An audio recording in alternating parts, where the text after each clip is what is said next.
literature. All right, we're going to be looking at Act 1, Scene 3 for this short video. Let's get started. So we've got thunder, we've got pathetic fallacy, and that means we have our witches back. And for Scene 3, we're back on the heath. So let's get some context first before we start looking at the text. Why do we keep getting witches? What's the purpose? Is there any reason why Shakespeare's using them? Well, of course, we've got the fact they're used as a narrative tool, but we've got some more context here. He wrote this play for James I. James I married Anne of Denmark. On their way back from Denmark in 1589, James and Anne were caught up in a violent storm which almost caused their ship to sink. He blamed this on witches, and there was a famous trial of witches in the Scottish town of North Berwick, where 70 of them were rounded up, tried, and in fact executed. He also said that the death of his mother was said to have caused the fascination with witches. So, James then published a book called Demonology, which described necromancy and black magic in 1597. He considered himself an expert on witchcraft. He started to persecute witches in Scotland prior to being King of England, and then continued this practice when he got to be King of England. He vastly expanded the persecution of witches in England after he took over from Elizabeth. Shakespeare once again then uses themes that we know would interest James I and would draw him into this play. All right, so what do our witches have to say for themselves? Well, the second witch says that she's been off killing swine, killing pigs. Bit strange, of course, but it was seen at this point in time that witches perhaps had the power to kill animals but didn't have the power to kill humans, so this could be an allusion to that. Our first witch has a far more interesting story.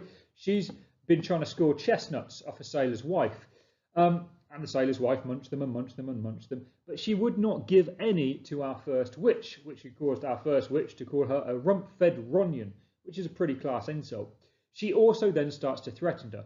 Her husband has sailed to Aleppo as master of the Tiger, the ship called the Tiger, and the first witch vows to get revenge, and she's going to sail there on a sieve of all things.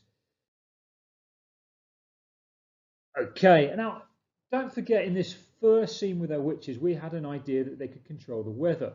Here we get that in much more detail. The second witch says, I'll give you wind to get there. The first witch says she's a kind. The third witch says she's going to join in too and give us some more wind. But the first witch says, I've got all the wind I need. So this is yet more clues that the witches really are powerful. They really can control the weather. They can do some real pretty decent magic tricks. It was seen at this point, actually, that English witches, sort of traditional village witch, perhaps were involved more in petty things and didn't have that much power, but continental witches had way more power. They had a lot more going on for themselves and were possibly a lot more dangerous. We can see here these witches very much verging on our continental dangerous witches, but don't forget this is set in Scotland, and some of our English audience, that would seem quite continental, that would seem quite foreign. Okay, so let's look at the cruelty that backs up this magic that the witches have. The first witch continues, I will drain him dry as hay. Lovely little metaphor there to explain exactly how little water this guy's going to get when he's desperately trying to reach land. And also I've put this neck bit in orange because sleep shall neither night or day.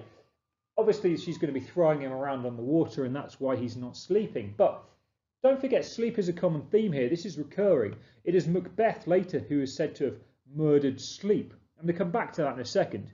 Before I do, let's look at the rest of these. She's going to be weary 17 nights, 9 times 9. This is going to be 81 days of this guy being chucked around at sea for punishment of his wife not giving the witch some chestnuts. Seems pretty harsh.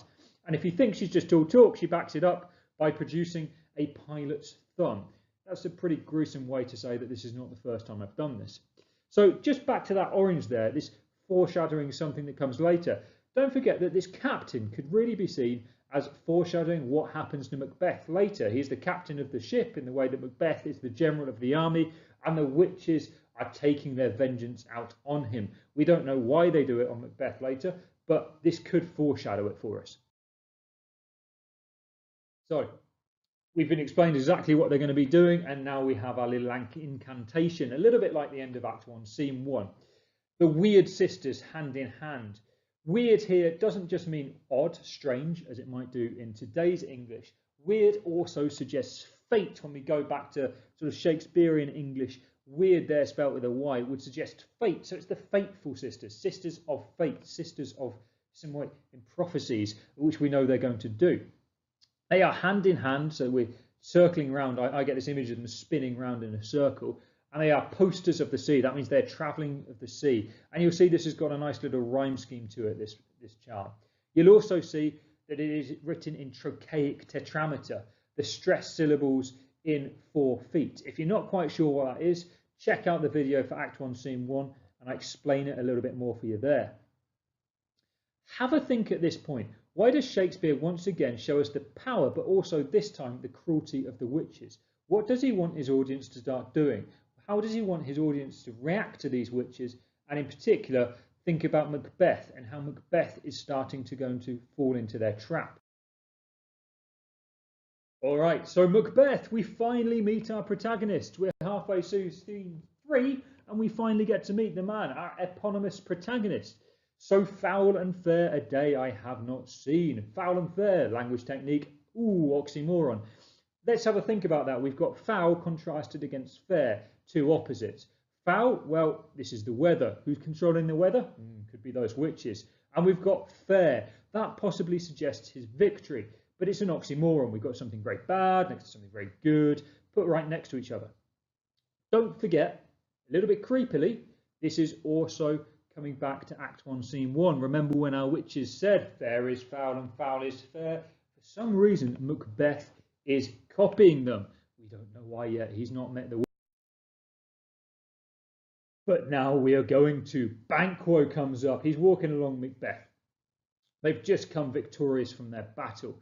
And he sees the witches. And we've got some great description of the witches. We kick off with some alliteration, so withered and so wild in their attire, talking about how they look, crazy wild people that look not like the inhabitants of the earth and yet are on it. It's suggesting they don't look like they belong in this world. They look so crazy they are not human, but they are on this world. He continues with him even better visual imagery. By each once their chappy finger laying upon her skinny lips. Imagine that kind of crinkled, wrinkled, dry finger that she's sticking to her lips for some reason. You should be women, he tells them, and yet your beards forgive me to interpret that you are so. Awesome. So we've got 3 witches and they clearly have beards. Why? Well, everything, the natural order is being changed by these witches. They've told us that before. It could be allusion to that. It could just be to kind of freak out the audience. It could be that obviously in Shakespeare's day, bit of context for you here, all of the actors were played by men. So it could just be a bit of humour linked in for that. And our witches speak, and they speak to Macbeth. All hail Macbeth, they say, copying each other's speaking patterns as we've seen before. The first one calls him the Thane of Glamis. The second one calls him the Thane of Cawdor, hold up. And the third one calls him the King. What's going on here? This is our prophecy. They are predicting the future of Macbeth. And this is hugely important to the narrative of the play. This is what sends it spiraling out of control from this point afterwards. We know he is the Thane of Glamis. That is, he's been it since the start of the play. There's no question there. We've then got the Thane of Cawdor. What's going on here? He's definitely not the king. Don't forget, though, as the audience, we've got some dramatic irony here. We know he's going to be Thane of Cawdor. We know King Duncan's told us in the last scene that he's going to be rewarded with that as a title. However, Macbeth himself doesn't know it yet. So we've got some dramatic irony. We know he's been made a Thane of Cawdor. He doesn't know it yet. But does that tell us the prophecy is going to be true? We don't know, but it's certainly a bit creepy at this stage. So then Banquo gets involved. He wants to know what's his prophecy, understandably. And it's confusing. He's going to be lesser than Macbeth and greater. Not so happy, yet much happier. Not for the first time, we've got a paradox from the witches. Remember, battle lost and won from Act 1, Scene 1. He's going to be both lesser and greater than Macbeth. What does that mean? He's going to be not so happy, yet much more happier. Confusing. Happier here doesn't just mean happy in the sense that we know it now, it also means fortunate. So to read it more as he's not going to be as fortunate as Macbeth, yet more fortunate. It's a paradox. The third witch kind of clears this up for us though. Thou shalt get kings, those shall be none. His children will be kings. Banquo's not going to be a king, Macbeth's going to be a king. However, it's Banquo's children that are going to carry on the royal lineage here. So, the witches vanish, and we get some cracking language from Banquo and Macbeth who are utterly confused. Look at all the wheres, the whithers, the were, have we that you can see in your copy of this play. Lots and lots of questions. They don't know what's hit them. The earth hath bubbles, says Banquo. It's a metaphor. The earth has bubbles like water, and it's like the witches have disappeared into this bubbling water of the ground. Whither are they vanished? And then Macbeth continues this. Into the air, and what seemed corporal melted. Corporal means to have a body, so what seems like had a body melted as breath into the wind. A lovely little simile there. He's going to know about breath in the wind. He's a soldier in Scotland. It's damn cold up there. You're going to see your breath in the air if you're outside on the heath in Scotland. So a great simile to suggest what Macbeth's going through at this point. Banquo here also just adds a bit more to just confirm that they are somewhat confused. Were such things here as we do speak about? Were they really here? Or have we eaten the insane root that takes the reason prisoner? So the insane root is one of those crazy hallucinogenic plants that might suggest that you're seeing things. So Banquo questioning whether they have actually seen these witches or indeed they are just high. Okay, if we didn't quite know what's hit us here, Macbeth and Banquo sum this up for us. Your children shall be kings, says Macbeth to Banquo. But you shall be king, says Banquo to Macbeth. And Thane of Cawdor too, went it so. So we know Macbeth is going to be Thane of Cawdor. We know that he's going to be king. And Macbeth is saying, but hey, Banquo, it's your children that's going to be kings. This is quite interesting. This is really going to play back to some context that we need to know. So Macbeth is going to be king, but Banquo's children is going to be kings. Well, think about the history that your teacher might have told you here. Queen Elizabeth I had no children. She didn't have anyone to pass on her crown to, which is why King James of Scotland, James VI of Scotland, became King James I of England, and we had the unification of the Scottish and English crowns, because she didn't have any children to give her crown to. She was so concerned about this situation and the instability it might cause that she actually made it a crime of treason to discuss who was going to succeed her. So just before this play was being performed, we had the whole of England not allowed to speak about who was going to come after Queen Elizabeth for fear of being accused of treason. So this is going to be really in popular culture at the time. And if this wasn't enough context for you, just think back to Henry VIII. I'm not going to go into detail, but this dude got through 6 wives and beheaded 2 of them just so he could have a son to carry on his royal lineage. So Shakespeare's really playing into the themes of the time here with the fact that even if Macbeth does become king according to this prophecy, that it's Banquo's children that are going to be taken over. And sure enough, Macbeth ain't going to like that. All right, so after all this conclusion, we need something to settle things. And the Thane of Ross and Angus rock up to give us just that. Macbeth's just thinking, was this true? Am I really going to have this prophecy? And as if just on cue, but seconds later, the Thane of Ross comes up and says, call thee Thane of Cawdor. He's just been given the title. For Macbeth, boom, that is the moment that this prophecy becomes a reality. It's pretty crazy too, because let's just think about what this means. He is being made Thane of Cawdor because the last Thane of Cawdor was a traitor. However, if this prophecy is going to come true, then Duncan's got to be got rid of. So where Duncan thinks he's solved his problem and got rid of the traitor, well, if he's put Macbeth as Thane of Cawdor, we know Macbeth is going to be after the crown next. Has he just solved one problem by replacing it with another? Has he just merely restarted this cycle of regicide? Okay, what happens next? Well, Macbeth and Banquo, you can imagine they're kind of a little bit freaked out by all of this. What, can the devil speak true? All right, we know these witches are evil. They see them as evil. They don't see them these as, you know, wonderfully kind ladies that are doing them all a favour. However, what's just happened? This is crazy, because this prophecy is starting to come true. Banquo immediately starts to calm things down. He gives a real warning to Macbeth. And oftentimes, to win us to our harm, the instruments of darkness tell us truths, win us with honest trifles, to betrays our deepest consequence. Banquo's warning: sometimes evil tells us lies to trick us and do us harm. This is telling Macbeth, whoa, chill out. Don't just listen to these people, because this has come true. This could end badly for us all. All right, so how does Macbeth feel about this? Well, we get an aside. That's where Macbeth is speaking to himself. It's his inner thoughts.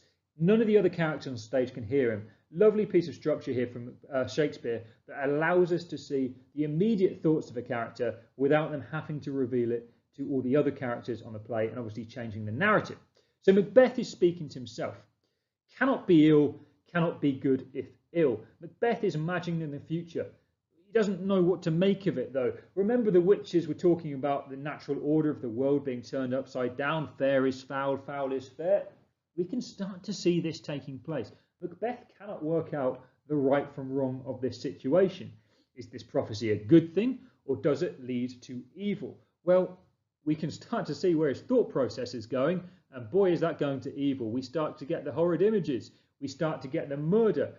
Two ideas that start to think that he knows he's going to have to possibly kill King Duncan to get the crown. Remember, it was only Act 1, Scene 2 where he was seen as this great warrior, but also this great loyal warrior. So scene after that, we start already to get a glimpse into the other side of Macbeth. That doesn't mean that character's gone and slightly all away. We still have a human side to Macbeth. We hear some lovely tactile imagery. It doth unfix my hair. His hair is standing on end when thinking about these things. And also that his seated heart knock against his ribs. All right, his heart is beating so fast and so hard that it's hitting his rib cage. So tactile imagery, imagery that we can see within his body, expressing all of these emotions. So we see both sides of Macbeth here. We see his ambition running away with him to some slightly evil thoughts of regicide, but at the same time we see his emotions bringing him back. So really interesting duality of Macbeth in this last little aside for us. All right, absolutely huge scene. This is the scene that it all kicks off. So let's go through it bit by bit and make sure we've got everything. Let's have a quick recap of the events first, and then I'm going to go through the themes. 1. The witch's curse on the sailor foreshadows the fate that Macbeth will receive. They're screwing with this sailor, and we get an idea that they're probably screwing with Macbeth as well. 2. The theme of duality appears. Fair is foul, foul is fair repeats when Macbeth says fair and foul in his first line. We also got Banquo, who says the witches look like, not like the inhabitants of the earth, and yet are on it. So we get this duality. Thirdly, the witch's prophecy that Macbeth will be Thane of Cawdor comes immediately true. So we're left thinking, is this prophecy that he's going to be king, and indeed Banquo's children kings thereafter, also going to come true? 4. Macbeth is left contemplating all of this. He's confused. He doesn't know right from wrong at this point. Nothing is but what it is not. Is he really confused? Or is he realizing he can get away with murder? We're not sure at this point, but it's a great question for the audience to consider, because we never truly realize what his state of mind is in this scene. What are the themes then? Well, theme of reality. What is real? Theme of gender. The witches have got some beards going on there, haven't they? Theme of fate. Well, our prophecy has come true already. The theme of the supernatural, our witches, gone into much more detail. We get a great view of their power. And the theme of ambition. Macbeth there, left pondering at the end whether he's going to have to kill King Duncan. So, big scene, lot going on there. Thanks for listening, and make sure that you look at the rest of our videos for the rest of these scenes. Take care.